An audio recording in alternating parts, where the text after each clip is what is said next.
Bonjour à toutes, bonjour à tous, bienvenue dans Step Back, votre podcast. Maintenant, vous allez en prendre l'habitude, le podcast 100% NBA Made in TFA de Free Agent. Et aujourd'hui, avec Maxime, on va parler d'un sujet bien précis. La nouvelle est tombée cette nuit. Quinn Snyder, l'entraîneur du Jazz, a quitté ses fonctions après 8 ans passés sur le banc de la franchise de l'Utah. Surprise, quelles vont être les conséquences pour, la franchise à partir de la saison prochaine? Ou est-ce que Quinn Snyder pourrait, rebondir? Est-ce que Quinn Snyder a aussi envie de rebondir quelque part? C'est le thème central de ce podcast d'aujourd'hui. Mais avant toute chose, Maxime, comment tu vas? Eh ben, merci. Bonjour Charles, bonjour à tous ceux qui nous écoutent. Et je dois dire que enfin une bonne nouvelle du côté du jazz. On en parlait effectivement depuis, quelque temps. Ça couvait, il y avait des rumeurs qui commençaient à être évoquées un petit peu partout, son opération à la hanche avant de partir. Ça y est, c'est fait, 8 ans passés sur le banc de la franchise, ça reste, quand même un sacré parcours. Il est arrivé en 2014-2015 pour replacer un petit peu dans le contexte. C'est le deuxième entraîneur le plus victorieux de la franchise dans son histoire. Il va laisser un énorme vide. Alors Maxime, est-ce que c'est une surprise? Est-ce que c'est une demi-surprise? Est-ce qu'au final, on s'y attendait un petit peu compte tenu de l'élimination précoce du Jazz en play-off? Donc moi, ah, personnellement, je pense que c'est un mal nécessaire, on va dire, parce que voilà, le processus avait montré ses limites. C'est, quelqu'un qui était venu avec une idée de jeu, qui avait construit avait fait construire une équipe sur cette idée de jeu, qui était, on va dire clairement, qui était dans l'idée de Steve Kerr, plus avec un petit point en plus qui est un grand pivot à l'intérieur.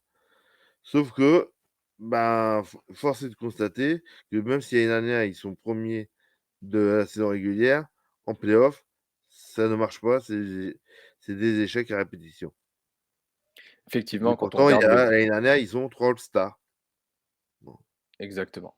On regarde le parcours sur 5 ans, c'est des qualifications en play-off tout le temps, c'est une vraie progression de la franchise qui s'est Mhm. installée comme un véritable contender à l'ouest, mais à chaque fois, il y a eu, quelque chose qui a fait qu'ils n'ont pas pu aller jusqu'au bout alors qu'on leur promettait le titre. Heu, Moi-même le 1 cette saison, je les avais mis comme favoris pour moi pour le titre. Élimination cette année au premier tour, l'année dernière, c'est en demi-finale, de conférence face aux Clippers. Donc la fin d'un cycle, c'est un peu ce qui ressort, de cette nouvelle. C'est une espèce de fin de cycle. Alors, oui et non. C'est-à-dire oui sur le fait de l'entraîneur et par contre non si on regarde les contrats. À savoir que cette année, les seuls joueurs qui vont être il y a 4 joueurs qui vont être agents libres. Donc Hassan Whiteside qui avait signé un contrat d'un an, Eric, Pascal, qui arrive à la fin de son contrat rookie, Daniel House et Trent Forrest. Donc autant dire qu'à eux 4, ils représentent, moins de 4 millions de dollars de masse salariale. Pas Donc grand-chose en effet. honnêtement, reconstruire là-dessus, sachant qu'après au niveau des tours de draft, si je dis pas de bêtises, ils ont un premier tour et un second tour. Je suis même pas sûr qu'ils aient un second tour, mais voilà. Mais donc honnêtement, ça va passer par des trades. Tu me Voilà. tends la perche, Bah, exprès. effectivement. Ce départ va commencer à poser et commence déjà à poser, pas mal de questions. On a vu Donovan Mitchell qui s'est dit surpris et même déçu du départ de Quinn Snyder. En même temps, il a connu que lui, depuis son arrivée en NBA. Est-ce qu'on va pas avoir un effet boule de neige, heu, au Jazz? On en parle beaucoup, il y a des rumeurs de plus en plus insistantes sur un départ du duo sur lequel le Jazz s'est construit, Donovan Mitchell, Rudy Gobert. On envoie Mitchell aux Knicks, on envoie Rudy Gobert à Dallas pour aller aider Doncic, voire même aux Warriors pour qu'ils aient un grand, dans la raquette. C'est le début de quelque chose de différent à Utah selon toi? Alors, pour moi, il y a une hypothèse que tu as oublié d'émettre, c'est le départ d'un seul des 2 aussi. Et en l'occurrence, comme tu as dit par rapport au bruit de couloir qu'on entend, ici et là, ce serait plus un départ de Rudy. Parce que clairement, Donovan est plus jeune. Rudy a 29 ans, Donovan en a 25 ou 24 si je dis plus de bêtises. Peu, peu, quel âge il a? Oui, Donovan Mitchell en a 25, voilà, pardon, donc il a 25 ans. Donc il est peut-être plus bankable parce que c'est un shooter.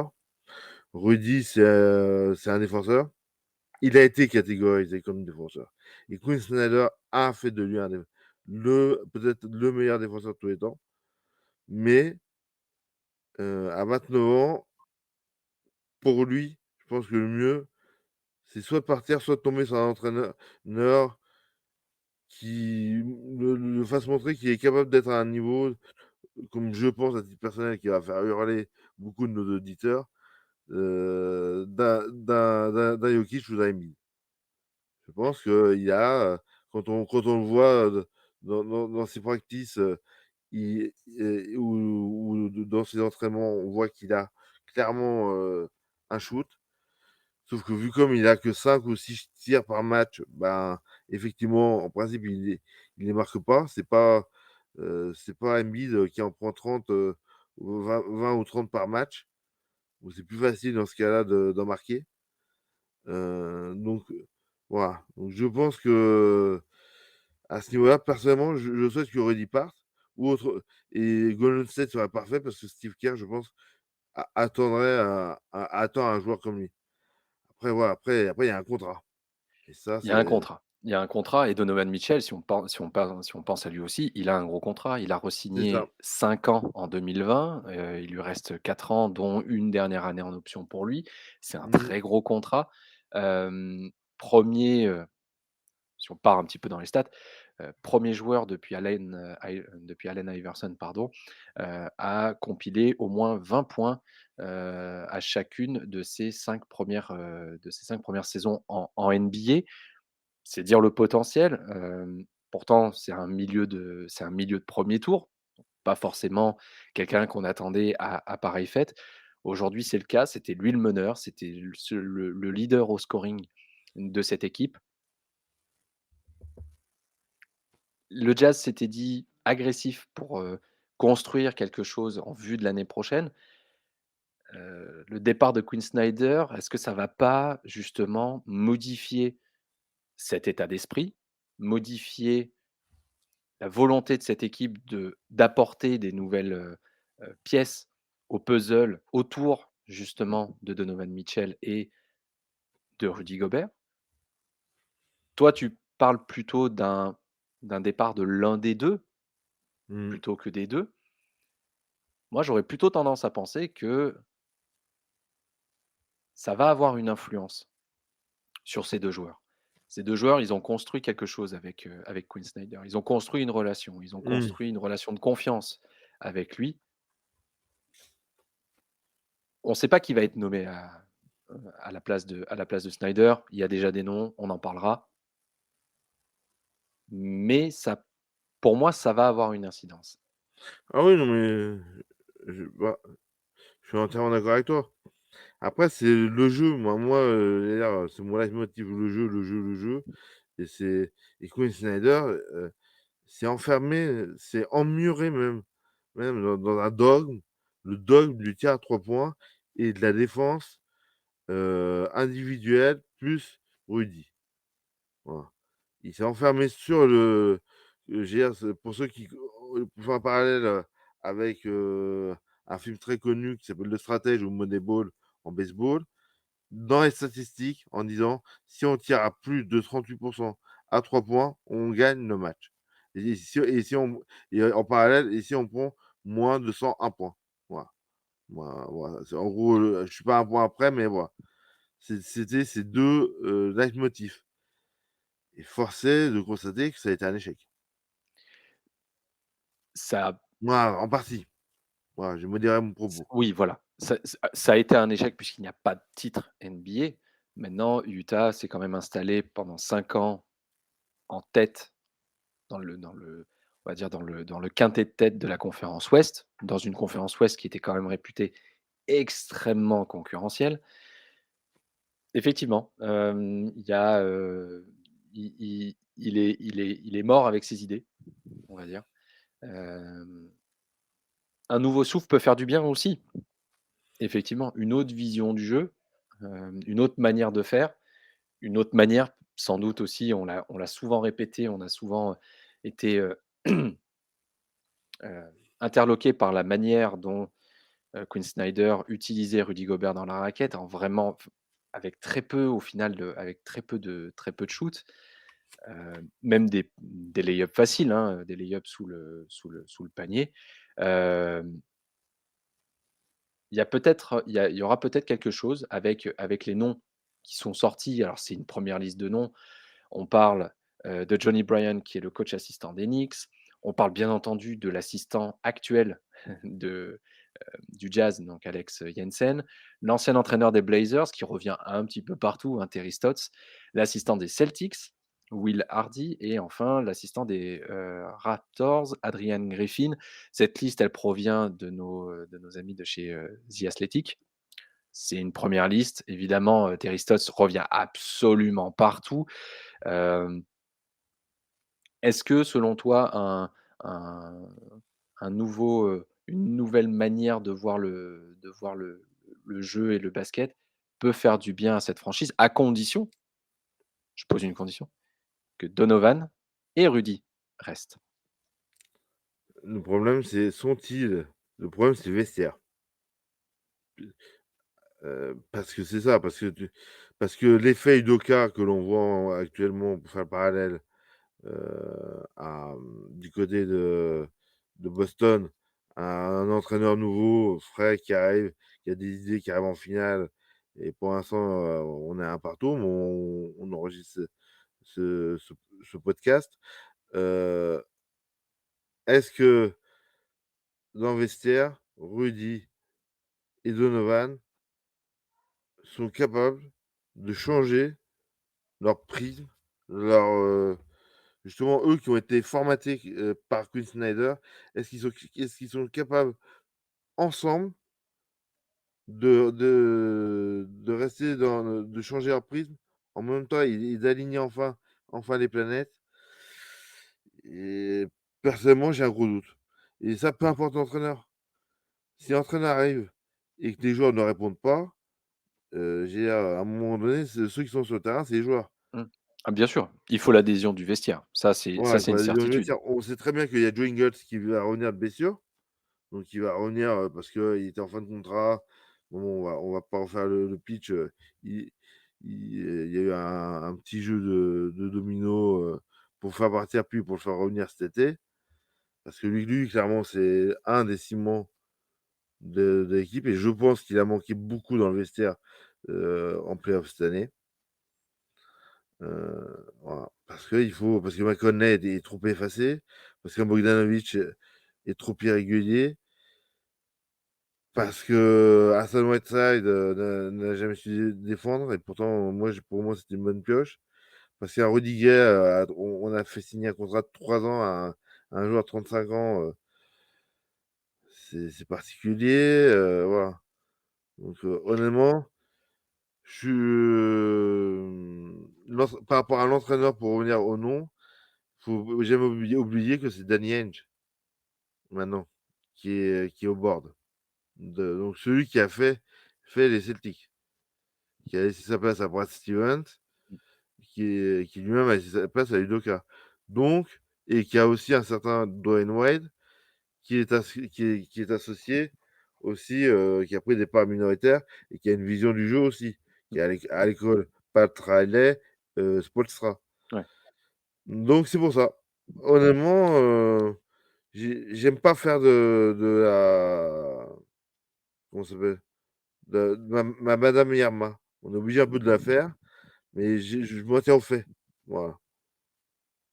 Dwayne et Wade d'ailleurs pourrait avoir un impact, important sur le fait que Donovan Mitchell reste du côté oui, de Utah. Je pense on l'a souvent vu au bord du terrain, beaucoup parler à Donovan Mitchell. Je pense qu'il va avoir un rôle extrêmement important, pour, faire garder, le meneur All-Star, du côté de du côté d'Utah. À voir, il y a une bonne base.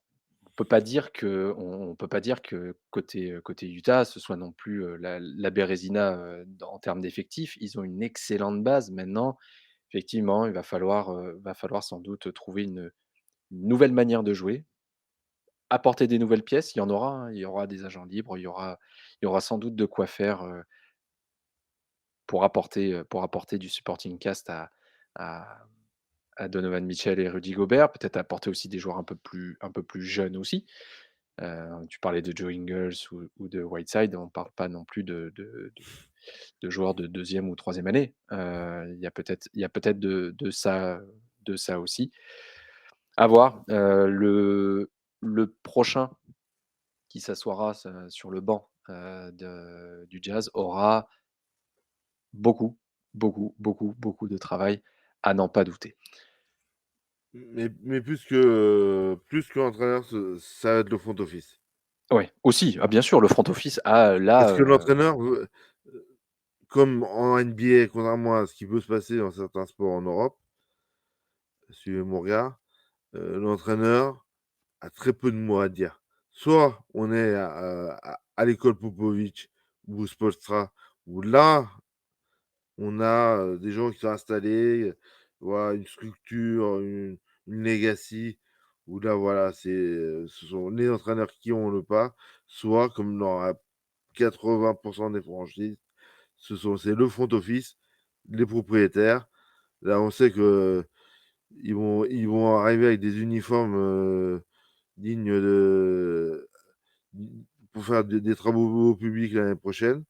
Donc, voilà, pour tout le respect que j'ai pour ces gens-là, mais c'est plus des maillots pour préserver la sécurité des joueurs que des maillots pour en vendre. Donc, voilà. Voilà, il change beaucoup de choses. On sait que le propriétaire est récent, il a fait venir Danny Ainge, il a fait venir Dwayne Wade. Oui, c'est bien de voir changer, mais c'est une franchise qui a quand même une histoire aussi derrière. Qui a quand même le meilleur passeur de l'histoire et, et le deuxième marqueur de l'histoire. Je sais pas ce que tu en penses. Je pense que l'arrivée effectivement de Ainge et de Wade était déjà sans doute, on le savait sans doute pas à l'époque, les premières pierres justement d'une nouvelle ère qui allait s'écrire, du côté d'Utah. À voir les décisions qu'ils vont prendre effectivement si les 2 stars s'en vont, il y a fort à parier que l'année prochaine, on ne retrouve pas le Jazz, qu'on a connu ces 5 dernières années et que le fameux mode, reconstruction, soit mis en place, du côté d'Utah. L'avenir nous le dira. On n'a pas là, c'est une première réaction. On a eu l'info ce matin, donc c'est une première réaction. Maintenant, est-ce que Quinn Snyder va pouvoir rebondir quelque part? Le poste chez les Lakers vient d'être pris. Mhm. Il y a un poste qui pourrait l'intéresser, je pense. Portland, à la place de Sean Billups. Parce que je pense qu'il pourrait faire. Je pense qu'un mec, un joueur comme Lillard, ça lui pas l'air de travailler avec quelqu'un comme Snyder. Et puis ça Voilà, reste dans moi, l'ADN de comme ça, Portland aussi. mon première impression, c'est je pense à Portland. Est-ce que Portland va vouloir, aussi se séparer de De Sean Billups, je sais pas, mais voilà, des équipes comme ça qui vont vouloir. Parce que il ira pas à Détroit. Voilà. ah oui, non, non. Quinn Snyder, c'est un entraîneur qui a, montré sa capacité à gagner, qui a montré sa capacité à développer des joueurs. Quand on regarde le parcours de Donovan Mitchell, et de Rudy Gobert, on voit bien il y a eu une progression, il y a eu un façonnage de joueurs qui avaient le talent déjà présent, c'est une certitude, mais qui maintenant, ont, aussi, un statut. On a un triple défenseur de l'année, on a des joueurs qui sont all-stars. Il a façonné une équipe, il a façonné une identité de jeu avec, le succès ou non en fonction des points de vue. Je pense que tu le mets dans une équipe avec un bon effectif, c'est, une chance immédiate de performer à un bon niveau, et sans doute, je reste persuadé qu'il est aussi capable de conduire une équipe, à mon avis, vers un titre NBA. Moi, j'ai une petite idée et qui va te plaire, parce que tu Les en as Knicks? parlé. Les Knicks, Les Knicks, de faire un petit package, Donovan Donovan et plus lui Donovan plus lui, avec, Evan à côté et comment il Randle s'appelle? Et ou Emmanuel RJ Barrett. Quickley, en à la main? Moi, je dis pas non. Je dirais pas non, bien entendu. Ouais, Je tu dirais sûr. pas non de voir Donovan Mitchell arriver à New York. Maintenant Thibodeau a l'air quand même d'être, bien installé. Certes, les Knicks ont pas fait les playoffs cette année, il y avait sans doute le contre-coup aussi de de la très bonne saison, précédente. Je pense pas que ce soit le cas. Donovan Mitchell aux Knicks, je pense que c'est quelque chose auquel il faut, prêter attention parce que c'est clairement pas, un coup d'épée dans l'eau et une rumeur parmi tant d'autres comme on avait l'habitude d'avoir, du côté des Knicks depuis plusieurs années, où à chaque fois on promettait des stars et c'est jamais arrivé. La donne a changé, New York a montré qu'ils étaient capables de regagner. Le front office est un peu plus sain qu'avant. Donovan Mitchell, oui, je pense que Thibodeau va rester en place, et en fonction des résultats, partira ou partira pas pendant la saison. Mais je vois pas, Snyder arriver Mmh. chez les Knicks, durant cette intersaison. À mon avis, ça va rester tel quel pour le moment. Snyder va prendre un peu de temps aussi. Ça fait quand même 5 ans de suite qu'il est, à fond, dans ses fonctions. Il sera disponible et dès qu'il y aura une équipe, suffisamment, importante à ses yeux, à mon avis, heu, son nom reviendra. C'est une certitude. En Ouais, attendant, il fera consultant chez ESPN. bah, voilà, c'est exactement ce que j'allais dire. Il sera consultant chez ESPN en attendant Mmh. ou sur TNT. Autrement, il peut faire ce qu'a fait un pote Silas, se retrouver, justement à côté d'un jeune entraîneur, à faire du développement de joueurs, voilà, à accepter un poste d'assistant, donc moins exposé. Là, Chez les je Nets, par hein? exemple. Chez les Nets, Ouais, par exemple. ouais, voilà, tout à fait. J'allais dire, faire, du développement de joueurs, plus dans l'ombre et par contre, c'est sûr que, j'allais pas dire à moindre occasion, son nom ressortira. Effectivement, effectivement. Mais bon, la saison n'est pas encore terminée. Mmh. L'intersaison nous réservera la draft arrive à la fin du mois. Il y a encore pas mal de choses qui peuvent se passer et l'avenir du jazz va être, je pense, un des fils rouges à suivre cet été parce que ça conditionnera, beaucoup de choses vont conditionner la réussite ou non du jazz l'année prochaine. Merci Maxime pour cette, réaction un petit peu à chaud du départ de Quinn Snyder, toi qui avais suivi le jazz toute une saison, Ouais. pendant, à faire les conférences de presse et cetera, avoir, presque ton rond de serviette auprès de la franchise. C'était tout à fait normal d'avoir ton avis sur cette nouvelle quand même, qui aura un impact à n'en pas douter sur l'avenir du jazz. Eh bah, écoute, je te remercie. Je remercie aussi tous nos auditeurs qui nous auront écoutés et j'espère, avoir pu faire partager mes idées et nos idées, en l'occurrence, de TFA et à bientôt.